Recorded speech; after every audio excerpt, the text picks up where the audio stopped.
Ce matin, Yves Vargas a dit,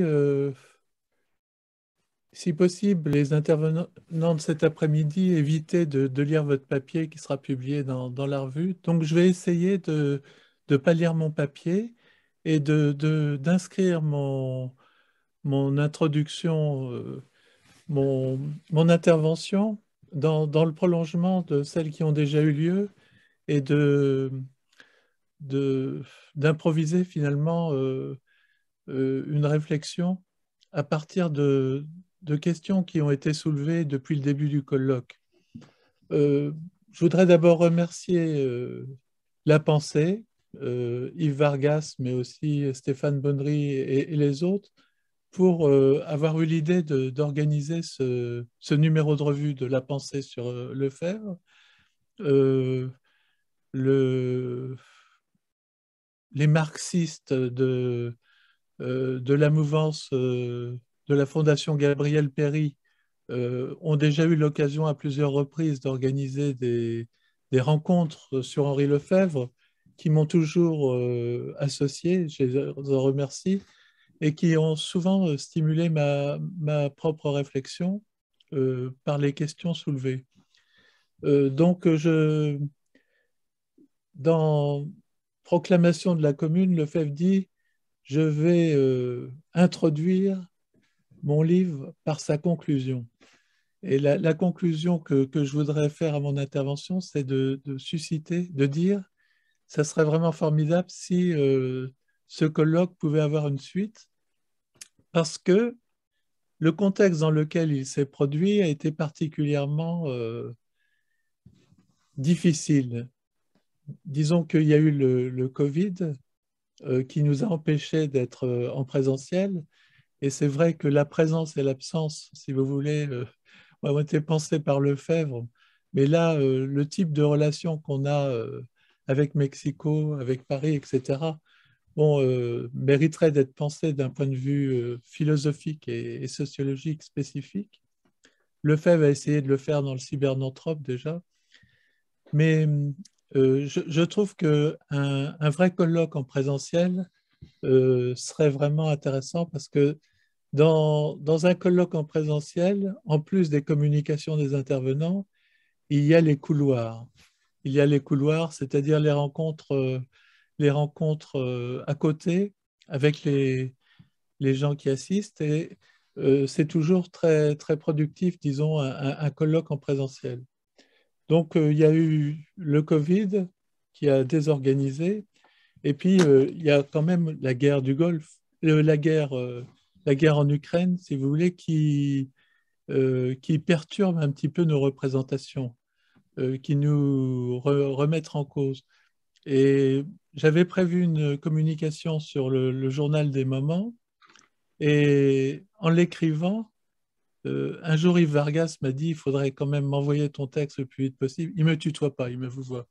Mais il faudrait l'envoyer. Et j'étais vraiment perturbé par le fait que même le contexte des élections présidentielles, avec les affrontements entre Mélenchon, Roussel, Zemmour, etc., bon, Jadot m'amenait dans ma lecture de Lefebvre pour préparer ma communication à tomber sur des thématiques qui étaient, qui s'imposaient comme moment central par rapport à d'autres.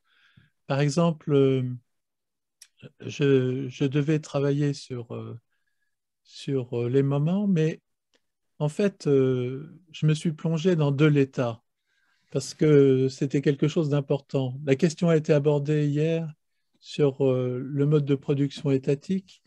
La guerre que nous fait Poutine d'une certaine façon, la question de l'État est vraiment posée.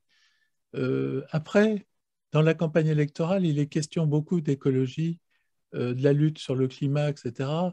Et j'ai trouvé aussi dans de l'État énormément de pages sur la nécessité de penser le fait que l'État détruit la terre. Euh, Lefebvre crée le concept de terricide à ce propos. Bref, si vous voulez, un désarroi lié au contexte et à la difficulté d'écrire ma communication. Ce que j'ai entendu tout à l'heure dans la bouche de Rolando, c'est une théorie des moments, si vous voulez, qui m'évite de la produire. Puisque dans ma communication telle que je vais la donner à lire, j'avais trois parties, hein. Une partie pour situer euh, la théorie des moments de Lefebvre dans, dans la confrontation à la société actuelle de son temps, mais qui reste toujours valable, tel qu'il le développe dans le cybernanthrope, hein, en disant il faut qu'on lutte contre la technique qui s'essentialise d'une certaine manière, qui existe pour elle-même, et finalement la lutte doit être de ne pas se laisser assujettir par la technique. Il faut s'approprier la technique, mais ne pas en être esclave. Donc, à partir de cette pensée du cybernanthrope, je pensais développer la théorie des moments de Lefebvre d'une manière un petit peu moins philosophique que l'a fait Rolando, parce que finalement, on a beaucoup parlé de Lefebvre, mais on l'a découpé dans notre colloque en moments. Il y a eu le moment du quotidien, le moment du mode de production étatique, etc. On a découpé Lefebvre en morceaux. Et il y a un fil, à mon avis, qui manque dans le colloque, c'est la biographie de Lefebvre, d'une certaine façon. Parce que, euh, par exemple, Althusser émerge dans la pensée dans les années 60. Mais Lefebvre émerge dans la pensée politique et philosophique dans les années 20. C'est en 1920 qu'il produit pour la première fois sa théorie des moments. Donc, chez Lefebvre, il y a les années 20, sa confrontation avec les surréalistes, la guerre du Maroc, etc. Et puis après, dans les années 30, son voyage en Allemagne, sa découverte des Wandervogel et de la montée du nazisme, avec ses livres sur Nietzsche, sur le nationalisme contre les nations. Donc ces livres sont à côté de ces textes, ces traductions de Marx et de Hegel chez Gallimard, qui ont été republiés après dans les collections Idées. Donc, après sa fuite dans les Pyrénées au moment de la résistance et sa production de la vallée de Campan, etc. Donc, ce qui m'intéresse chez Lefebvre, c'est quelqu'un qui vit avec le siècle. La biographie que j'ai faite s'appelle L'aventure du siècle, hein, parce que Lefebvre, finalement, pense sur une durée extrêmement longue, puisqu'il va de, de la guerre de 14, puisqu'il, par exemple, sa lecture de Nietzsche, il le fait en cachette quand il est lycéen à Paris, parce que les textes allemands sont interdits de lecture, et il lit Nietzsche en cachette à 14 ans. Bon. Et en 91, au moment de sa mort, en 90, il vit l'effondrement du système soviétique, la chute du mur de Berlin, etc. Francis, hier, nous a beaucoup parlé de sa rencontre avec Lefebvre à cette époque-là. Euh, J'avais oublié qui était Francis Combe, mais j'ai lu ses ouvrages quand ils sont parus. Et en fait, je le connais très bien. Mais la vie, finalement, nous-mêmes est longue et finalement, notre pensée évolue au cours du temps. Donc, par rapport à Lefebvre, une chose qui me semble très important de dire par rapport à d'autres penseurs marxistes, c'est que Lefebvre n'est pas un personnage, un genre d'école par opposition aux gens du tas. c'est Patrice Ville qui a fait une thèse sur Jean Descoles et Jean Duthat à propos des centrales nucléaires, de la sécurisation. Patrice Ville est un disciple de Henri Lefebvre et il a étudié dans une thèse d'un millier de pages les problèmes de sécurité dans les centrales nucléaires. Et il a mis à jour que quand il y a des incidents critiques, comme ça peut être le cas aujourd'hui à Tchernobyl ou ailleurs, les gens d'école sont désappointés par rapport à ce qu'il faut faire pour éviter la catastrophe. C'est les gens du tas qui, formés au contact de la réalité, sont finalement les mieux à même de trouver la solution aux problèmes posés. Alors, ce que je trouve très intéressant chez Lefebvre, si vous voulez, c'est que on peut le percevoir aujourd'hui comme un grand universitaire. Il s'est rendu célèbre à Strasbourg ou à Nanterre, mais il faut se rendre compte que c'est à 61 ans qu'il est devenu universitaire.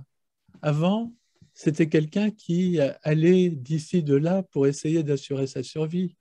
Il a été chauffeur de taxi, par exemple, pendant des années, 3 ans, je crois, et euh, c'est cette pratique dans la ville de Paris qui le conduit à construire son moment de l'urbain. Parce qu'on évoque Lac, Anne Carrien a évoqué Lac, qui est quelque chose de décisif, mais dans, dans la construction de sa théorie de Lac, il y a aussi le fait qu'il est connu, qu'il ait été parisien à côté d'être de Navarinx, des Pyrénées, il est aussi un Parisien qui sillonne la ville à la tête de son taxi. Donc, c'est quelqu'un qui étudie Marx, mais qui en même temps est confronté à la pratique, est confronté au vécu. Et donc, son, son accès au concept est dialectique. Dans la deuxième partie de mon intervention, j'avais envie, après avoir situé la théorie des moments par rapport à la technique, c'était de définir le moment et je ne peux pas ignorer l'inscription du moment dans l'œuvre de Hegel. Chez Hegel, j'ai beaucoup lu les œuvres complètes de Hegel pour essayer justement d'isoler le concept de moment chez Hegel. Et j'ai vu qu'il y avait trois significations, trois moments, disons, du concept de moment chez Hegel. Un moment dialectique, c'est-à-dire que dans la logique dialectique de Hegel, il y a la thèse, l'antithèse et la synthèse, Laofe-Boom. Donc, dans ce cas-là, Rolando a parlé de movimentum, mais le mot latin movimentum a donné mouvement et il a donné moment. Et en physique, finalement, le moment d'un moteur, c'est le passage par lequel le piston passe pour dégager de l'énergie et du mouvement.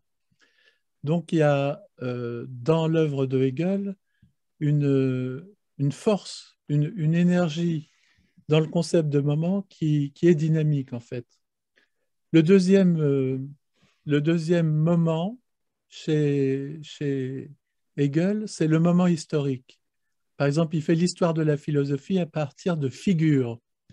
Vous avez la figure d'Aristote, la figure de, euh, de, de Descartes, etc. Donc, un philosophe, chez Hegel, c'est quelqu'un qui synthétise le moment à un moment donné. Et de ce point de vue-là, par exemple, Yves Vargas s'était posé la question de savoir s'il y avait une pensée de la lutte des classes chez Lefebvre. Et cette question qu'il posait ce matin, en faisant mon jardin entre midi et 2 heures, je me suis dit, mais il y a une pensée de la lutte des classes chez Lefebvre dans la logique des livres qu'il a fait sur les auteurs de littérature. Par exemple, on a évoqué, personne n'a évoqué Rabelais, justement. mais il a fait un Rabelais, un Pascal, un Diderot, un Musset, etc.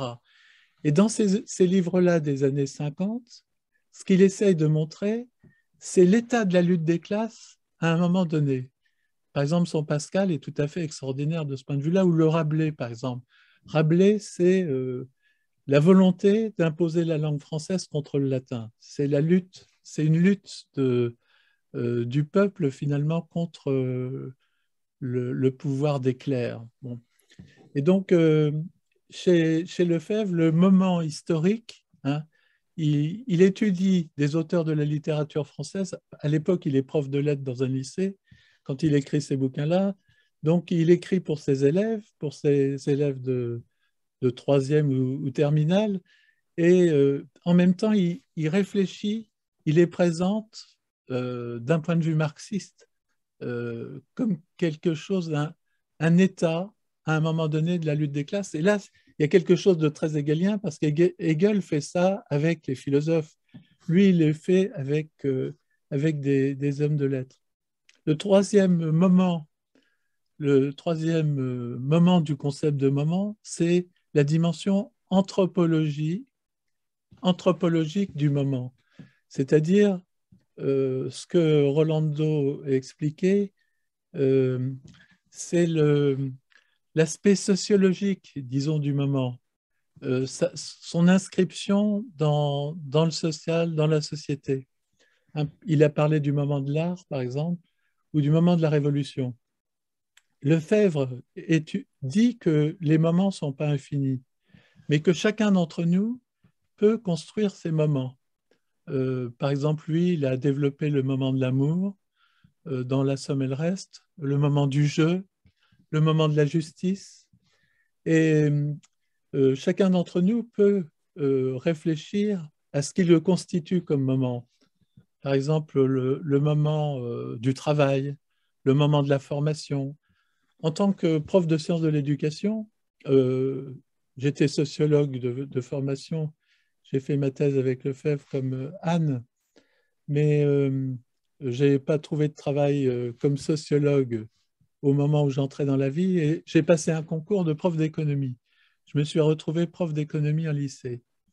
Et euh, donc le moment de la formation a été quelque chose que j'ai pensé comme un moment qui est devenu plus que mon auto-formation, mais aussi un investissement dans la formation de générations de lycéens et puis ensuite à l'université.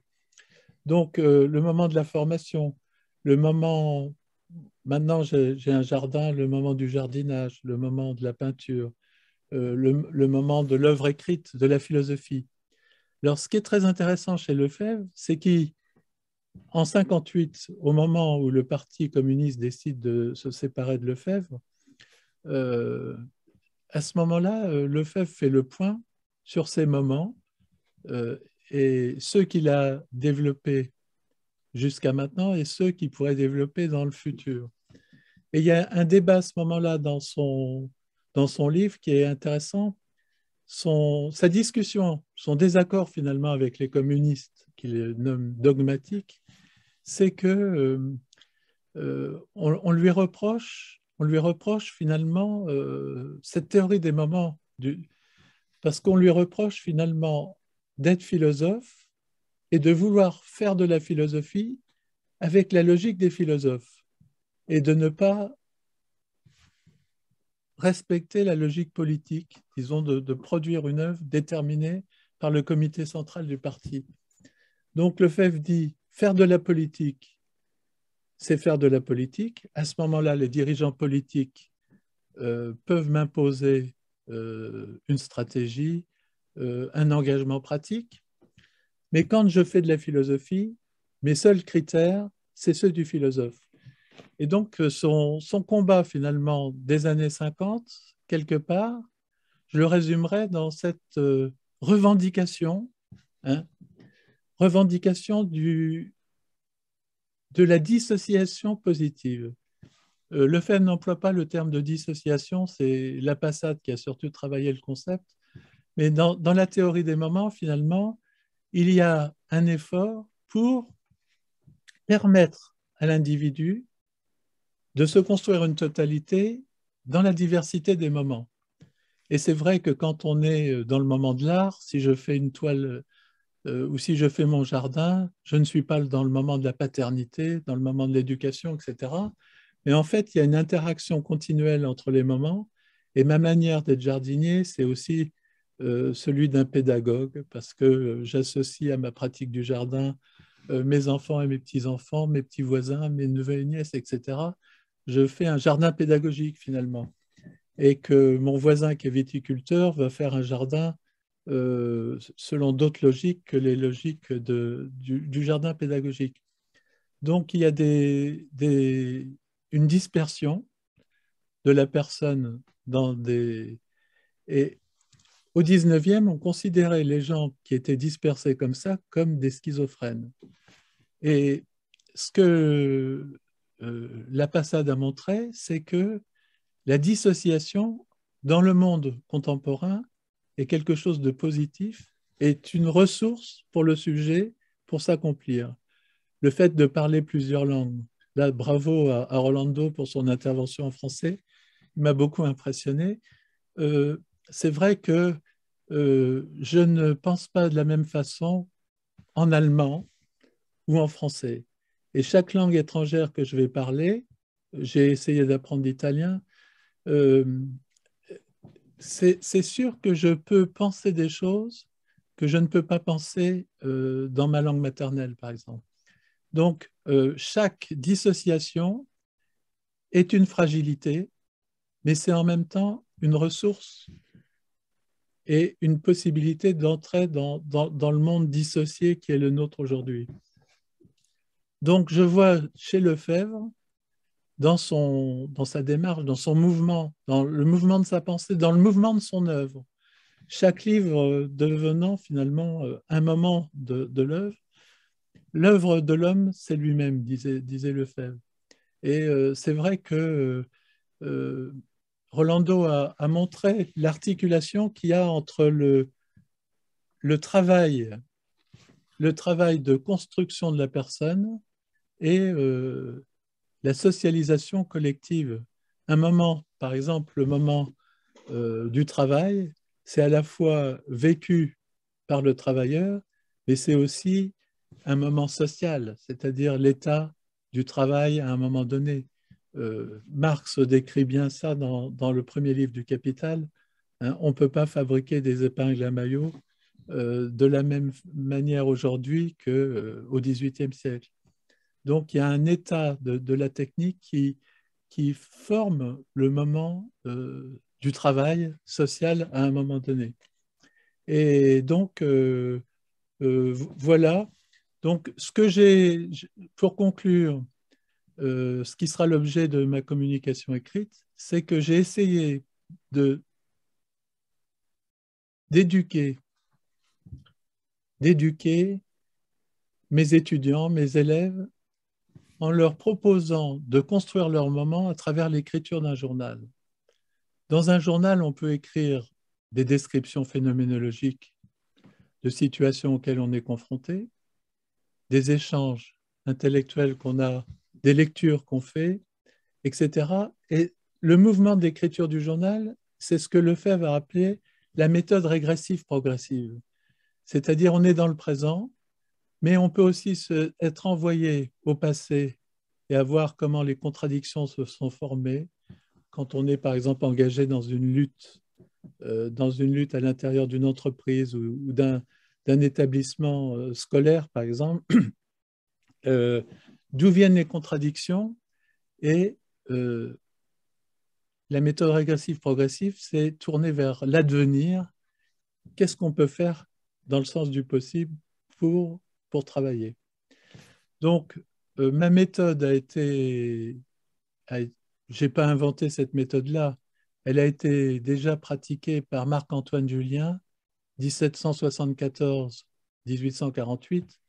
Je ne sais pas si vous connaissez Marc-Antoine Julien, mais à 19 ans, il était ministre de l'instruction publique de Robespierre. C'est quelqu'un qui n'était pas bachelier et qui a été révolutionnaire et il a inventé suite à un voyage de 2 ans en Angleterre où il avait envoyé Robespierre, il a découvert des journaux écrits par John Locke, par exemple, le philosophe, ou d'autres, et il a proposé aux jeunes qui n'en allaient pas à l'école d'écrire 3 journaux. Le journal du corps, le journal des rencontres, le journal moral, il appelait ça, et le journal intellectuel, c'est-à-dire ses lectures, ses rencontres. Donc cette méthode de Marc-Antoine Julien, qui est parue dans un livre de 1808, Marc-Antoine Julien est considéré comme le précurseur de l'UNESCO aujourd'hui.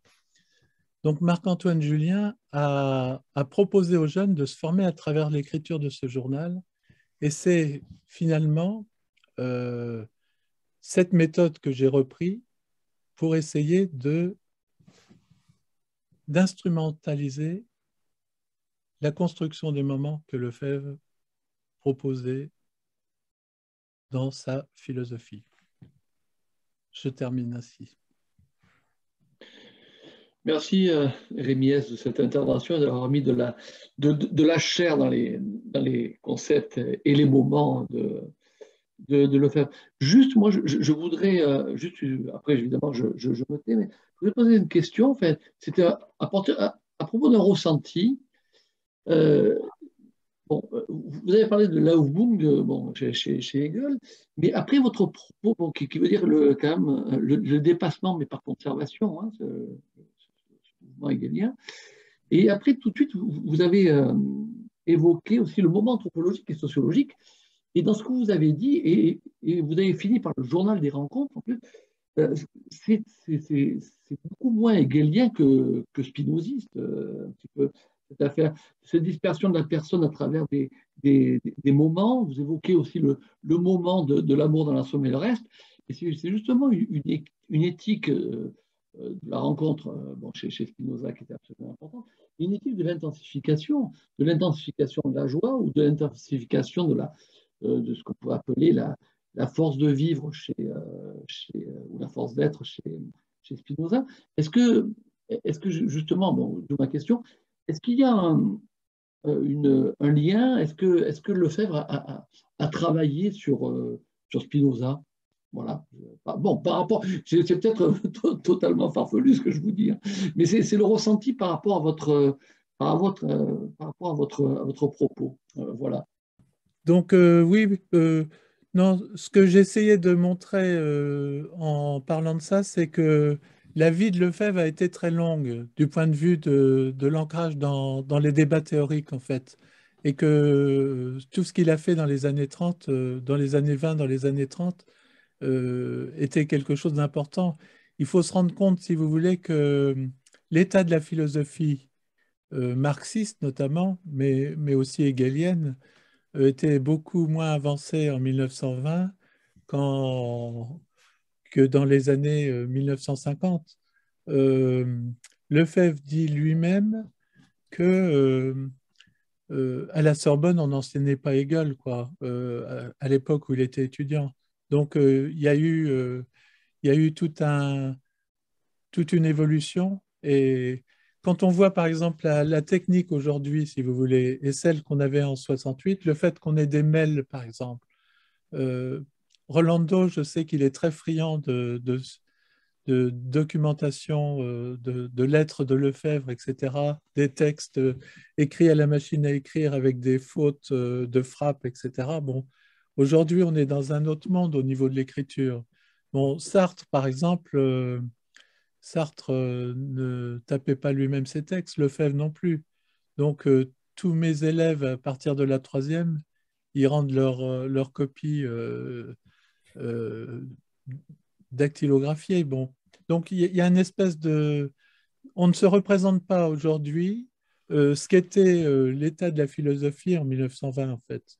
Et Lefebvre a beaucoup contribué à faire connaître des auteurs allemands.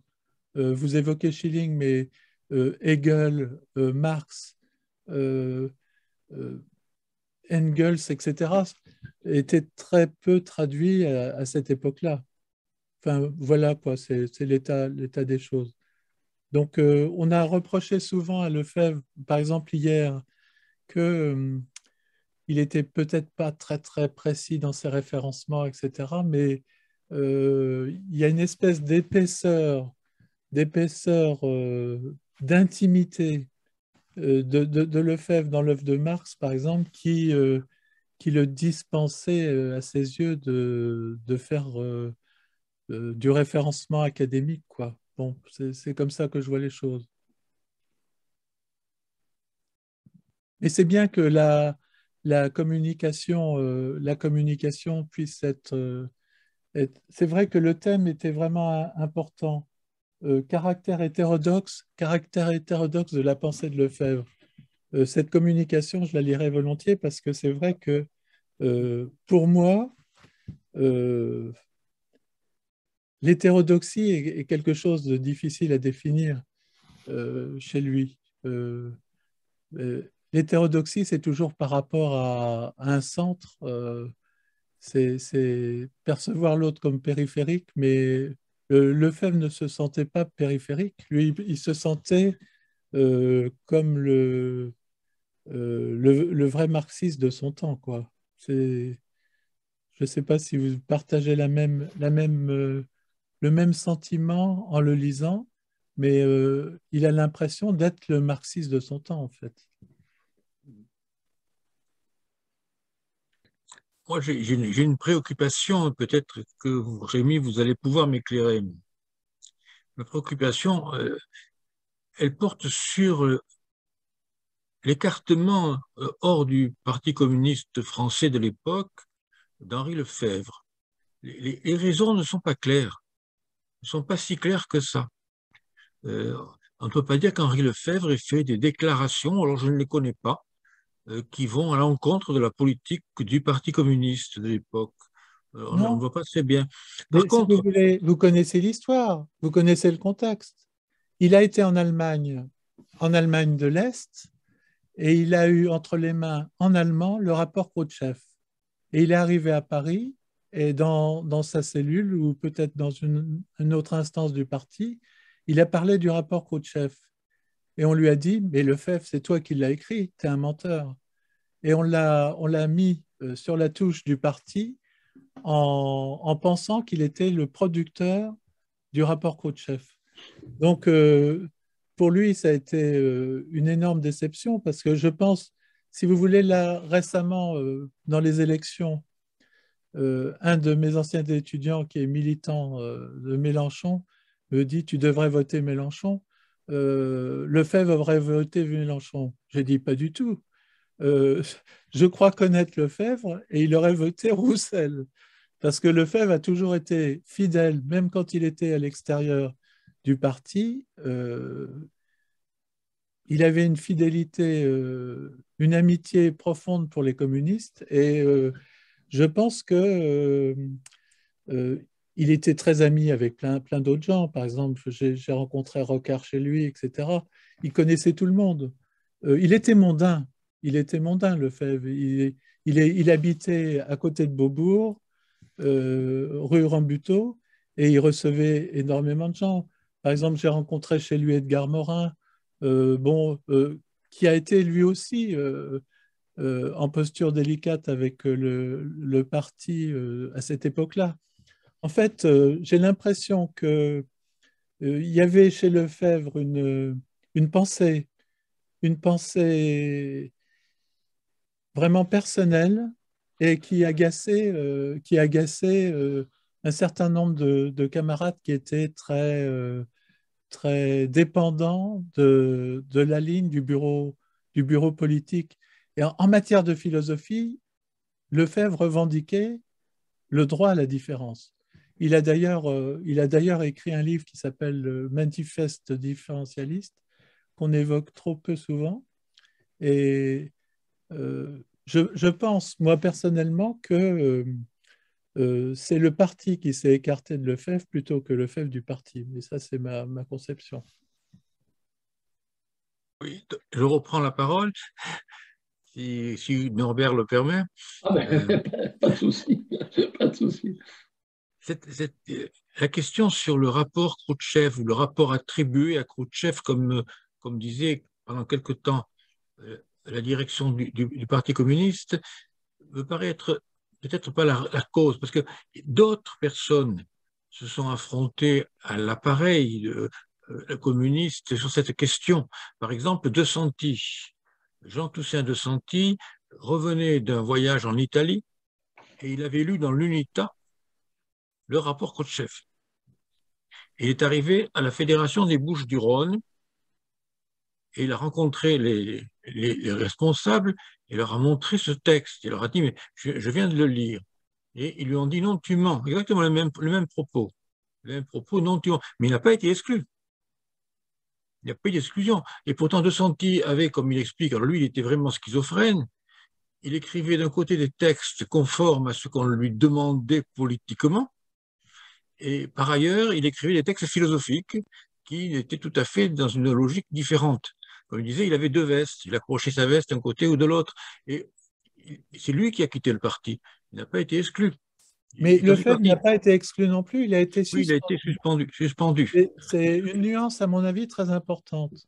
Parce que Oui. suspendu, pour lui, ce n'était pas exclu. Hein. Oui, mais lui, finalement, il a considéré que cette suspension était... Parce que moi, je me pose la question, parce que le Parti communiste a supporté beaucoup de gens, quand même. Il a supporté beaucoup de gens. La question peut-être qui fait qu'il était insupportable aux yeux de certains idéologues, peut-être plus que des politiques. Peut-être que Lefebvre était plus insupportable aux yeux de Cognot qu'aux yeux de Maurice Thorez. Ce qui me semblait. Parce que ce qui était embêtant chez Lefebvre, je termine en deux mots, justement, cette théorie que vous avez appelée sorte de schizophrénie tout à l'heure, ça s'opposait totalement à une figure de l'homme total vers laquelle nous devions aller. Et il y avait un mot d'ordre que j'ai entendu mon père, qui était un communiste de cette époque-là, et qui disait un communiste, il est communiste du matin au soir et du soir au matin, et qui allait totalement à l'encontre de l'idéal du militant que l'on proposait. Il fallait être un bloc. Or, la théorie de Lefebvre, justement, dissociait ce bloc. Oui. Je crois que ça devait être insupportable de la part de certains idéologues. Oui, et c'est très intéressant parce que, par exemple, ce problème-là est un problème, disons, de quel homme on a vécu entre le 19e et le 20e siècle. Parce que, par exemple, La Passade, lui, s'est intéressé à la psychiatrie et il a montré que la schizophrénie, c'est-à-dire le fait d'être dissocié, qui était une grande pathologie au 19e, on voulait un homme unifié, le Code civil parlait du bon père de famille, etc. Donc, il y avait dans l'ensemble des institutions une conception de l'être unifié. On devait être un. Et il y a des psychologues qui ont commencé à penser la dissociation comme une ressource, comme une possibilité d'être davantage que quand on est un homme unifié. Et donc, le nom m'échappe, mon épouse qui nous suit pourrait me dire le nom là, mais La Passade a travaillé sur cet effort euh, de la psychiatrie pour reconnaître dans certaines dissociations une ressource. Par exemple, l'interculturel. Aujourd'hui, quelqu'un qui connaît... Par exemple, moi, j'ai beaucoup travaillé sur le franco-allemand. En dehors de la langue, on a des formes de culture qui sont différentes en Allemagne et en France. Et le fait de connaître, par exemple, d'avoir vécu en Allemagne, par exemple, comme ça a été mon cas à un moment, me rendait acceptable certains comportements que d'autres Français jugeaient insupportables, quoi. Et donc, le fait d'avoir une expérience dans plusieurs cultures, dans le monde actuel, est une ressource. Et c'est vrai que dans les années 50, moi, mes parents étaient aussi pour l'homme unifié, etc. J'ai eu des problèmes d'auto-éducation avec ma famille parce que je refusais cette espèce de monde unifié qui s'imposait à nous. Bon. Et je pense que le, la psychopathologie, la psychopathologie politique qui a traversé le Parti communiste à cette époque-là vient de cette confrontation entre deux cultures, la culture des gens du 19e qui restaient des personnes unifiées et des gens que j'ai appelés les éclectiques. Un jour, j'ai discuté avec Edgar Morin, je lui ai dit j'ai envie d'écrire un livre sur toi, sur Henri, etc. Les éclectiques. Et il me dit mais c'est monstrueux, c'est très péjoratif, éclectique. Mais quand vous voyez par exemple les amis de Lefebvre, hein, par exemple Roland Barthes, Edgar Morin, etc., c'est des gens qui changeaient d'objet, de recherche, et qui changeaient en même temps de méthodologie. À chaque livre, une nouvelle méthodologie. Et vous aviez au même moment des théoriciens des sciences humaines qui partaient d'une méthodologie unifiée qui voulaient l'imposer à toutes leurs recherches. La grande différence, par exemple, entre Bourdieu et Lefebvre, c'est que Bourdieu applique sa méthode toujours la même à tous ses objets, alors que Lefebvre change de méthode à chaque objet. Bon. Et chez Barthes, c'est la même chose, et chez Morin, c'est la même chose. Donc il y a une espèce de coupure biographique, hein, de coupure socio-biographique entre la génération des gens qui ont maintenu, pas seulement en politique, dans la religion, euh, par exemple, Vatican II, si vous voulez, dans le catholicisme, ça a été justement ce conflit entre les unifiés et les gens qui acceptaient la différence. Bon, euh, c'est une anthropologie qui reste à faire, à mon avis, pour comprendre justement ce que vous disiez entre Cognot, par exemple, Cognot et Lefebvre. Moi, j'ai été assisté à des meetings. Mon père m'a emmené à des meetings à Reims. C'était une époque où il n'y avait pas la télé, etc. Bon, donc, il y avait vraiment la construction d'une cohérence. Et la différence était quand même perçue comme un danger. Juste, je voudrais revenir parce que visiblement, vous n'avez pas entendu ma question et en plus, il y a un intervenant qui relance la question. Juste, voilà, c'est par rapport à un ressenti que j'ai eu hein, et puis au fait de mon ignorance. Sur voilà, vous avez développé l'anthropologie et la sociologie du moment. Après, vous avez parlé de la dispersion de la personne à travers des moments. Et vous avez évoqué ce très très beau passage dans La Somme et le reste sur le moment de l'amour, qui est aussi relié quand même pour moi à une morale ou une éthique plutôt, une éthique de l'intensification.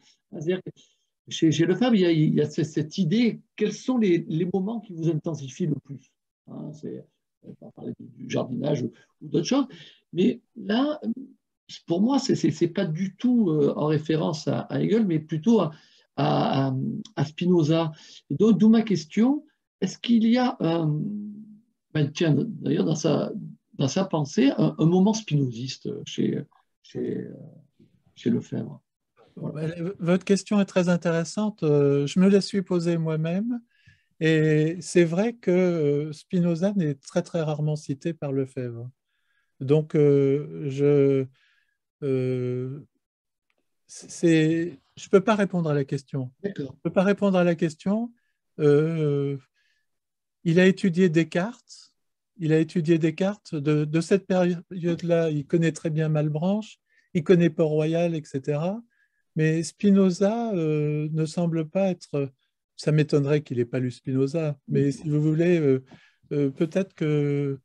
euh, oui, c'est une question intéressante. C'est une question qu'il faudrait travailler. Juste, oui, parce que vous-même, hein, quand vous avez cité ce Robespierre, et le journal des rencontres, c'est encore, les rencontres, c'est un thème totalement spinoziste, quoi. C'est ça qui m'a interpellé, hein.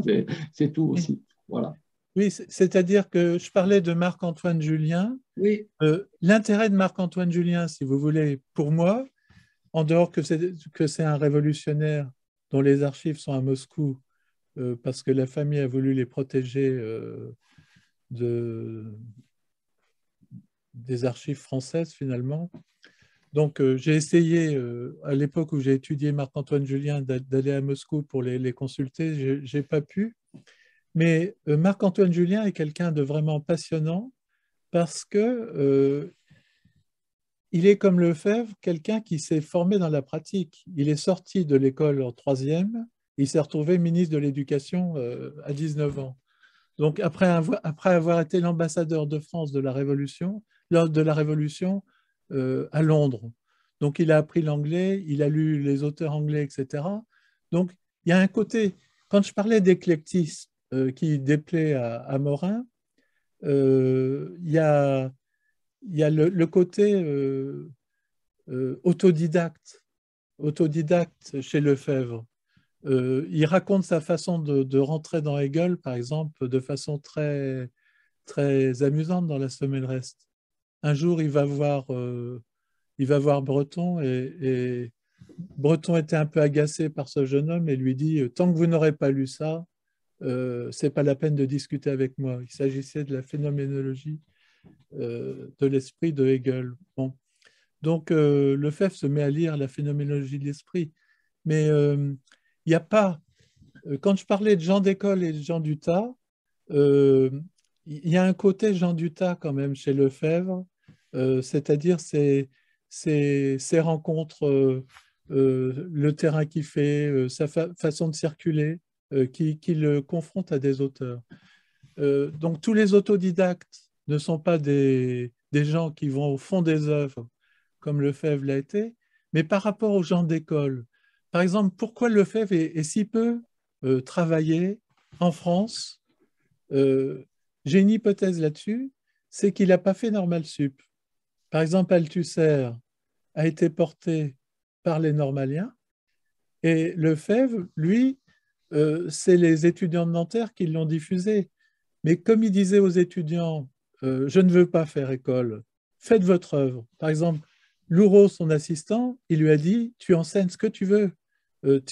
Louraud a été recruté comme assistant de Lefebvre, donc il devait, avant 68, être répétiteur du cours de Lefebvre. Et Lefebvre disait à Baudrillard, disait à Guillou, Baumfelder, etc., à ses assistants, enseignez votre recherche. Donc Lefebvre n'a pas fait école hein, et il a encouragé les gens à suivre leur chemin. Donc récemment, un ami m'a dit qu'une thèse avait été soutenue à Normal Sup sur Lefebvre et que l'auteur mélangeait Georges Lefebvre et Henri Lefebvre, citait des ouvrages des deux auteurs et que les personnes dans le jury n'a été capable de remarquer la chose. Donc, si vous voulez, il y a quelque chose de scandaleux, à mon avis, en France. C'est le fait que, par exemple, quelqu'un comme Badiou, qui a été aussi mon maître, j'ai été un de ses premiers étudiants, n'a jamais cité Lefebvre de sa vie. Donc, Lefebvre a beaucoup travaillé sur Althusser, les Althussériens. Par exemple, son livre sur Au-delà du structuralisme, etc., en fait foi. Mais de l'autre côté, Normal Sup était et reste encore une espèce d'institution hostile aux autodidactes. Et bon, c'est un discours qui vaut ce qu'il vaut, hein, mais moi je suis un autodidacte aussi. Euh, je suis devenu prof d'économie par hasard, etc. Je m'identifie beaucoup à Lefebvre parce que justement, je n'ai pas fait les grandes écoles, quoi. Et Lefebvre aurait pu faire une grande école. C'est une pleurésie qu'il a fait. Il lui préparait Naval. Il aurait pu faire une grande école. Il avait l'intelligence mathématique pour le faire. Mais le hasard de la vie a fait qu'il a été rejeté à la périphérie. Et c'est un penseur de la périphérie. Il pense à partir de la périphérie. Et euh, Anne Quérien évoquait le rapport à la ville, etc., mais pas seulement dans son rapport à l'espace, dans son rapport, dans son rapport social, quoi. Moi, je me souviens de ses 80 ans. Il voulait faire une fête pour ses 80 ans. Bon, il a demandé à Catherine d'aller chercher un orchestre sur la place de Beaubourg pour venir faire de la musique. Donc, il y avait la cellule du parti ce soir-là, mais il y avait Edgar Morin, il y avait Axel Hauss, il y avait il mélangeait tout le monde en même temps, si vous voulez. Et bon, c'était la fête. Il y avait même, une ancienne de ces femmes avec l'homme avec lequel elle est partie, etc. Bon, donc c'était un mélange, si vous voulez, groupal, tout à fait détonnant. Et quand Lefebvre a demandé le silence à minuit pour faire un discours, euh, personne n'avait envie de l'écouter. Il se trouvait complètement marginalisé. Il a commencé son discours en disant «Le siècle avait un an», etc. Bon, sur un nom très solennel et tout le monde buvait. Et bon. Donc cette espèce d'ambiance, je crois, pour avoir été à Mexico, rencontrer Rolando, que quand Lefebvre est arrivé à Mexico, aussi à l'Université de Mexico, il a été reçu par des chahuts, etc. Bon. Donc euh, il y a une espèce de... J'étais à la soutenance d'habilitation d'Althusser à Amiens, et il y avait un ordre, si vous voulez, un ordre euh, qui n'existait pas dans les assemblées lefévriennes. Il y avait du désordre, il y avait du chaos même, on peut dire, quelque part. Bon, mais là, je raconte ma vie, excusez-moi. Je voudrais faire 2 points. Le premier c'est concernant le rapport de Lefebvre avec la pensée allemande. Et je dirais qu'il savait très bien lire l'allemand et travailler directement avec des textes de la gauche allemande. Mais il a été son amitié avec Norbert Gütermann, et ce qui lui a permis de s'aventurer avec une plus grande précision, si vous voulez, philologique, sur le travail de la pensée allemande et même russe, comme c'est le cas de Lénine. Et bon, le deuxième point, c'est une chose sur la communication de Rémi. Et, et on peut dire que le moment, c'est une sorte de prétendre un absolu, une sorte de telos, comme disent les Grecs, au cours d'une vie particulière, déterminée toujours, relative toujours, et de telle sorte que chaque moment serait proposé impossible, comme dit Lefebvre. Et ainsi, notre vie serait tendue précisément par le désir d'atteindre la meilleure version de nous-mêmes, c'est-à-dire plus proche de l'achèvement, bien que toujours dans l'anachèvement, comme dirait mieux Georges Lapassade. Et dans un tel cas, c'est le rêve, le désir de ce moment qui peut être le moment de l'amour, le moment de la révolution, et qui s'accomplit ou se réalise comme tel, mais pas l'absolu en tant que tel. Et les moments seraient pour nous, c'est vouloir prétendre l'absolu, et bien que cela soit pratiquement impossible, mais sans l'assumer comme le sens que nous donnons à la vie même. Et, en bref, c'est proposer chaque finalité dans sa plus grande portée.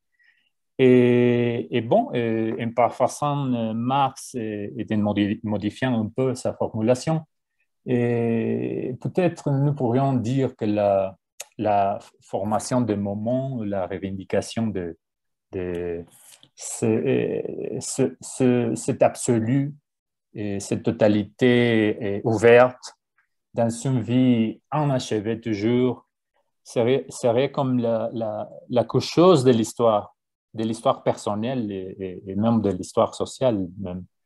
Et ainsi peut prendre le plus simple et le plus nécessaire, comme le jardinage, ou vivre l'amour, ou le plus ambitieux, comme une révolution.